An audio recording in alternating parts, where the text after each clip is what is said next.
السلام عليكم ورحمة الله وبركاته ماني وعنو صاحب بيال مالكس دنيا ka joogtaan ku soo wada maanta iyo xubintani goonfur kaiska ya wa xubinti ya herdoodaye waana xubinti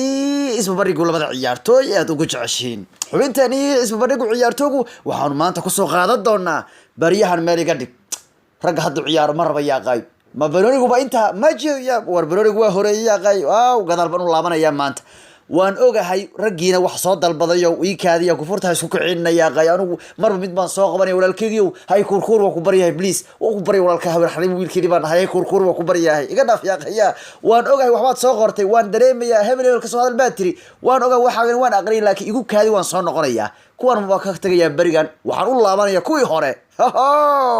waxaan soo bardhigaynaa laba nin oo weyn in badan reer Chelsea waxa isku qabsada reer Liverpool dagaalkan wuxuu u dhaxeeyaa waligoodna u soo dhaxin jiray reer Chelsea kuwa Chelsea taageera iyo kuwa Liverpool taageera waana tartan laba ciyaartoy oo weyn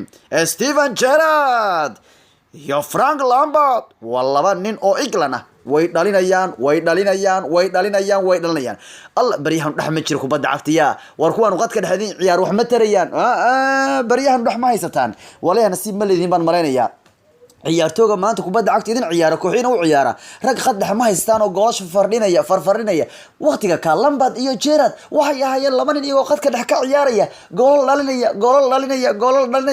dhalinaya waana sababta keentay in ay ku doodaan labada dhinac yaa gool badan waa su'aal soo taagnayd hadda ma cusba waligeed way soo taagnaan jirtay sida in badan dadku ay ugu hadlaan labada ciyaartooy ugu qatarta badan caalamka ay iyana ugu hadli jireen waxay dhigi jireen maya Frank Lampard baa gool badan war ma gool badna war Gerrard baa gool badan labadaba hadda waxay ku shaqeystaan xirfada tababarnimo ay ku shaqeystaan oo Lampard waa kan hadda jooga kooxda kubadda cagta ee Chelsea jooga tababarana u ah halka Steven Gerrard isagu hadda yahay Gerrardna waa tababaraha hadda kooxda Scotland ka dhisan Rangers ayuu hadda tababar u yahay marka labadaba waa wada tababaroobeen bari way ciyaartooy ahaayeen Lampard nima ah ninka hadda tababaraha Chelsea ah nima ah wuu dhalinaya dhax ka fiicna weeyaan ogowna waa ninka taariikhda ugu goolasho badan kooxda Chelsea weeyaan ninka taariikhda ugu goolasho badan ninka Chelsea taariikhda ugu goolasho badan ma ahan wariyahan ma ahan waa Lampard waa nin qaddex weeyaan Lampard caadi ma aanu hayn Gerrard nahe arninkaas muxuu spirit ahaa ya spirit ka arkaasa habeenka Istanbul ya qay Milaneska ma ilaabi karayaan wuxuu ku sameeyay intuu ugu soo yiri ya ka markaas ugu goolasho ay raaciyaan Liverpool wuxuu ahaa kabtan qatar badan haddana darbooyinka uu garaacayo goolka shabaqa waa qaylinaya baan ku labaduba waxay ahaayeen laba nin oo darba culus England nasiib waxay ku yeelatay in ay labadu heshay walow ayaan guuleysan England tartamada waaweyn waqtiga labadan ciyaarayeen inkastoo England ku guuleysan koob waaweyn haddana England waxay nasiib u yeelatay ka war labadan nin ee qatarta ku ahaa goolasha oo wada ciyaaraya laakiin dood waxa jirta waligeedba Lampard fiican iyo Gerrard fiican iyo gool badan Gerrard gool badan maya waa laga gool badnaa maya kan baa gool badan waligeedba sida baa loo soo doodi jiray marka waxaan u laabanaynaa dhankii doodaha ayaan u laaban doonaayo marka doodan waxay u dhaxaysaa laba nin oo weyn waliba taageerayaasha Chelsea iyo Liverpool bay taageerayaashu taabanaysaa inkastoo Gerrard waligi uu ka xumaanayo intuu kubadda cagtu ciyaarayay inkastoo labaduba ay ku guuleysteen tartanka Champions League Gerrard ba aad ugu xumaanayn waligi ku guuleysan ciyaaraha Premier League sorry baan leenahay wariyaha Gerrardow ya sanadkii hore waxaan ku fikiri markii Janay la maray sanadkii hore Liverpool halka ku dhawaatay macna marka la marayay waxaan isla nimankan ba horyaalka qaadal baan isleeyahay markaas waxaan iri wariyaha Gerrard ma taqaana hatta يعني اسقو وايل حتى كادك soo fariisaan si sanadkan ugu dabaaldego horyaalka baan lahaa in Liverpool waa Liverpool laga daba imaan rabay laga qaaday horyaalka bay ahayd marka sanadkan waxaan waxaan si wariyaha Gerrard waa nin maskiin waliga kuma guuleysan wax horyaale ya waligiis u soo dagaalamay waa ooyay waa kufay waa jajabay waliga hadan horyaal kuma guuleysan marka waxaan isiri wariyaha sanadka ilmahan yariska Arnold ya horyaalka guuleysan rabo markaas Steven Gerrard kii weyna horyaal haysan oo qaanadiisa ka maqan markaas waxaan sanadkii hore wariyaha Liverpool Janay maray macna markaas wariyaha Liverpool ma sanadkaas ka soo qaadato Gerrard yani حتى كيد كاس soo fariistay labadoo kale saddexdoo kula ciyaaro kadibna bilada qaato la dhaho Gerrard Real Premier League buu qaaday ileen guulihiisa waxa ka maqan Premier League ka maqan ileen Champions League buu haystaa isaga marka Liverpool shiibo waa Liverpool laga daba imaandayo horyaalkii laga qaaday istir hatta sanadkan waar waxay leeyeen waan qaadayna hadda shan dhibcood bay sareeyaan waan arki doonaa hadii horyaalku qaadi karay hadii kala ka Gerrard waa nin aad iyo aad ugu nasiib daran dhanka horyaalka ciyaartii ugu dambeysay hatta waa la ceebeystay ilmihiiba gool badan ku fardhiyay haddaba tartankan waa Chelsea iyo Liverpool sida hore kugu soo sheegayo labada ciyaartooy yaa gool badan yaa dhalin badan yaa muhiim ah labaduba waa niman muhiim ah waa laba nin oo qatara waqtigoodii waxay ahaayeen laba lagu hadalhaynta badnaa sida Messi iyo Ronaldo maanta u sheegno baa waxa lagu doodi jiray war Lampard baa fiican maya war Gerrard baa ka fiican Lampard baa fiican yaa labaduba wax qabad fiican ayaanu eegi doonaa wax qabad dhinac badan baan ka taaban doonaa iyo maanta haddaba Steven Gerrard waxa Lampard wuxuu jiraa 41 sano uu jiraa Frank Lampard waana hadda tababaraha kooxda kubadda cagta ee Chelsea Blue ayuu tababaro u yahayo waa ka Lampard 41 jir weeyaan Gerrardna waa 31 sano waa 39 jir weeyaan oo Gerrard ayaa ka yar Lampard oo markaas Gerrard waa 39 jir Lampardna waa 41 sano jir weeyaan okay labaduba markaanu fiirino guulaha gool dhalinta waxyaabo badan baanu ka fiiri doonaayo haddaba ninka la yiraahdo Frank Lampard macalinka hadda Chelsea runtii wuxuu soo haajirin aad u qatar badan oo aan caadi ahaynba Lampard wurigii wuxuu soo ciyaaray West Ham Swansea City Chelsea Manchester City iyo Mareykanka ku soo gabagabeeyay ciyaarihiisa New York wuxuu ka soo bilaabay ciyaarihiisa kooxda West Ham 1995 ilaa 96 ilaa laga soo gaaro sanadii 2000 ilaa 2001 intaasna wuxuu soo ciyaarayay kooxda West Ham buu ciyaaray waliba uu soo dhaliyay 39 gool buu soo dhaliyay West Ham ninka la yiraahdo Frank Lampard kadib Swansea City uu amaah ku aaday Swansea City uu amaah ugu aaday laakiin xilligu Swansea City aadaya Lampard waxay ahayd 96 bay ahayd oo waqti yar buu intuu halka jiray ayuu markii dan West Ham soo wareegay West Ham ayuu wacdara ku dhigay oo ilaa 39 gool u dhaliyay 187 ciyaaradu u ciyaaray kadibna Frank Lampard sanadii 2001 ilaa iyo sanadii 2001 xilli ciyaareedkiis wuxuu ka soo noqday kooxda Chelsea laga soo bilaabo 2001 ayuu Chelsea u ciyaarayay ilaa laga soo gaaro xilli ciyaareedkii 2003 iyo 2004 mar dambe xoogaa yar odagu iska u fahmay in la xumaynayo wuxuuna si lama filaan shock ugu biray kooxda Man City buu ku biray si shock buu ugu biray Sheikh Mansour xirtiisu ku biray hal xilliyeed u ciyaaray marka laga soo bilaabo 2001 ilaa iyo 2003 laga soo gaaro asagu Chelsea buu ciyaaray xilli ciyaareedkaas gool buu dhalin jiray Ferry xilli ciyaareedkii ugu horeeyay hal buu dhaliyay kii ku xigay 2 gool buu dhaliyay maya waan raadi xilli ciyaareedkiis ugu horeeyay 7 buu dhaliyay kii ku xigay 8 buu dhaliyay kii ku xigay 15 buu dhaliyay kii ku xigay 19 buu dhaliyay war waxaas dayno dhaxal arniyo Lampard rag uu ahaa yaqay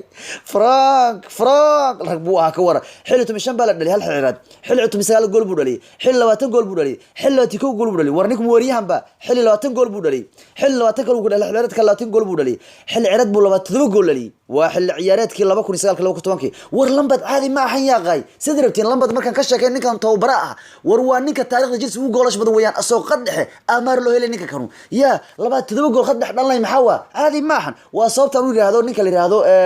la yiraahdo midkan Bruno Fernandes waa sababta uu leeyahay waa Lampard cusub markan ku leeyahay waa in caadi ahayn Lampard mar buu 27 gool xiraad dhaliyay Lampard martum 3 martum 6 martum 7 xiraadkiisu ugu dambeeyay Chelsea 8 gool buu dhaliyay marka Frank Lampard waqtigiisii kooxda kubadda cagta ee Chelsea waxa uu dhaliyay 211 gool waana ninka taariikhda Chelsea ugu goolasha badan weeyaan markii uu Manchester Chelsea ka baxay uu xoogaa yar carooday macnuhu qaabka loo fasaxay qaldaray xoog adag waa ku kacday xoogaa si xun waa la xumeeyay adag kadib Man City ku biiray 2004 Man City u tagay xil ciyaareedkiisa ugu horeeyay Man City ka war wuxuu dhaliyay 8 gool kii ku xigay wuxuu dhaliyay 3 gool City markaas uu isaga baxay asaga waxaana uu aaday New York buu aadayo markaas uu dhaliyay 15 gool buu soo dhaliyay ala ay xaal waayisa ciyaareed Master Frank Lampard waxa uu dhaliyay 274 gool buu dhaliyay kooxiisa u soo ciyaaray kooxii u soo ciyaaray wuxuu dhaliyay 274 gool waxa lagu dareeyay xulka wadankiisa Ingiriiska 106 ciyaaradu ciyaaray 106 kulan uu ciyaaray wuxuu dhaliyay 29 gool oo lagu daray 274 gool uu dhaliyay kooxiisa Frank Lampard masterka hadda tababaru hadda Chelsea maamula wuxuu haystaa 303 gool buu haystaa xirfadiisa kooxeed iyo xuleedba marka aanu barino Steven Gerrard isaguna waa nin kale oo kabiir ah mucjiso ah aanu caadi ahayn waa dhiirigeliye waa nin la xushmeeyo la ixtiraamo min mucaarad iyo muxaafidba kabtan marka la maqlo kabtan Stephen ba kugu soo dhacaysa waa nin aan caadi ahayn oo Liverpool soo ciyaari jiray asaga waligiiba hal koox uu fanaanideeda ku ciyaaray koox kaleba ma ku ciyaarin walo markuu xogaa yar duqow wuxuu yiri Galaxy wax ma ka doonan karaa mushaarko yar ma ka qalqaalsan karaa wuri on goosaar ka dhigto micna war legend baa yiraahdeen fasax baa tahay waan ku fasaxayn halka asagu Ingiriiska la xataa ka dhex ma dhex ciyaarin walo Lampard asagu markuu Chelsea u ciyaaray kadib uu ciyaaray kooxda la yiraahdo Man City asagu meel kale uma ciyaarin laga soo bilaabo xilli ciyaareedkii 98 laga soo bilaabo ilaa 2004 wuxuu Gerrard u ciyaarayay kooxda kubadda cagta Liverpool buu u ciyaarayay Steven Gerrard waxaana waqtigiisa Liverpool u leeyay 710 ciyaarood 186 gool waqtigiisa MLS-ka wuu aaday kadibna waxa uu ciyaaray Galaxy laba xil ciyaareed uu ciyaaray asagu ugu yaraan mar laba mar uu dhaliyay marna 3 gool uu dhaliyay 5 gool buu haystaa calaa xal Steven Gerrard xirfadiisa kooxeed waxa uu haystaa 191 gool 191 gool uu dhaliyay kooxiisa waxa lagu darayaa 21 gool oo uu dhaliyay xulkiisa Steven Gerrard waxa uu haystaa goolal gaaraya 212 gool taas waxay ka dhigan tahay marka Frank Lampard ayaa ka gool badan Steven Gerrard ninka Chelsea ayaa ka gool badan ninkii Liverpool u ciyaari jiray Lampard wuxuu haystaa 303 gool oo xul iyo kooxba Gerrard wuxuu haystaa 212 gool marka Gerrard ayaa laga gool badan hayo Lampard baa gool badan marka xulka la fiiriyo Lampard baa ku gool badan tusaale ahaan markaad fiiriso Lampard oo kale xulka Lampard wuxuu dhaliyay xulkiisa wuxuu dhaliyay 29 gool buu dhaliyay Lampard kanuna wuxuu dhaliyay 21 gool kooxahana isla Lampard ba ku gool badan guud ahaan marka labadu ciyaartoy waxa gool badan Frank Lampard oo 303 gool haysta Gerrard oo haysta 212 gool ahaan waxa weyn Frank Lampard ba weyn hadda labaduba waa tababare haddaan u aadno dhanka guulaha labada ciyaartoy ninka kan la yiraahdo Steven Gerrard wali kuma guuleysan wax Premier League waana ceebta kaliya uu qabal ninka la yiraahdo Steven Gerrard ciilka hayo weeyaan hal jeerna wuxuu ku guuleystay Champions League waana 2-4 koobka Istanbul ay mina kaga qaadeen habeen uu Steven isagu u mudnaa isagu uu ka dambeeyay Liverpool uu soo celiyo kuna soo celiyay spiritkiisii caadiga ahayn marka la laba bardhigo ninka la yiraahdo Frank Lampard waa tababaraha hadda Chelsea Lampard waa nin soo guuleystay Premier League wuxuu ku guuleystay xilada ka duwan 2004 2005 2009 ku guuleystay Champions League xataa wuu haystaa 2010 Euro League xataa wuu haystaa marka dhanka koobka xataa marka la fiiriyo Lampard aad buu uga halis badan yahay ninka la yiraahdo Gerrard maxaa yeelay Lampard wuxuu haystaa Premier League buu haystaa halka Gerrard aanu haysan Champions League labaduba way haystaan oo way haystaan min hal bay ka haystaan marka inta aan ku gogobayn doonaa tartanka labada dhinac u dhaceeyo waa laba nin oo legend ah noocooda kale maanta kubadda cagta laga helayo waxaana qadax u haystaan qadax ma ahan waa ciyaartoy aan laba gool dhalin karin waa qadax igu tilmaamaysan ya haddaan Gerrard u laabto hadii xilradiyada uu dhalin jiray goolasha aan ku sheegay Lampard inta gool xilrad kasta uu dhalin jiray haddaan ku sheego Gerrard baan yara ilaabay Gerrard asagu xilrad kasta wuxuu dhalin jiray ma taqaana waan halis badan buu ahaa mar wuxuu dhalinayay mar hal mar 10 gool mar 4 gool mar 7 gool mar 6 gool mar 13 gool Gerrard hal sano yaab sameeyay 23 gool buu dhaliyay xilradkii 2005 23 gool buu dhaliyay caadi ma ahan mar 12 gool mar 22 gool hadana marka la dhaliyay mar labaad mar 24 gool buu dhaliyay mar 2 gool buu dhaliyay mar 8 buu dhaliyay mar 9 buu dhaliyay mar 10 buu dhaliyay mar 4 buu dhaliyay mar 3 buu dhaliyay war Gerrard iyo Lampard oo kale caadi lamaynu helin mudooyinka laga hayo kubadda cagta waxay ahaayeen laba nin iyagoo dhexda ka ciyaaraya gool badan dhalin jiray feeri 20 ugu jirto goolashooda ciyaaryahan qadax 20 dhalnayo bariga laga helayo kubadda cagta tartankii waxa inta ku gabagayn doonaa maanta Gerrard baa laga gool badan yahay oo Lampard baa gool badan xitaa Lampard Premier League buu haystaa oo Gerrard aan haysan laakiin labadaba waa laba legend balse waxaan qirayaa Lampard inuu gool badan yahay next noonu ah mid xigtaan noo arki doonaa qaybta hoose noogu reeba waan arki doonaa insha Allah laba nin oo muhiim noo suxula nabadgelyo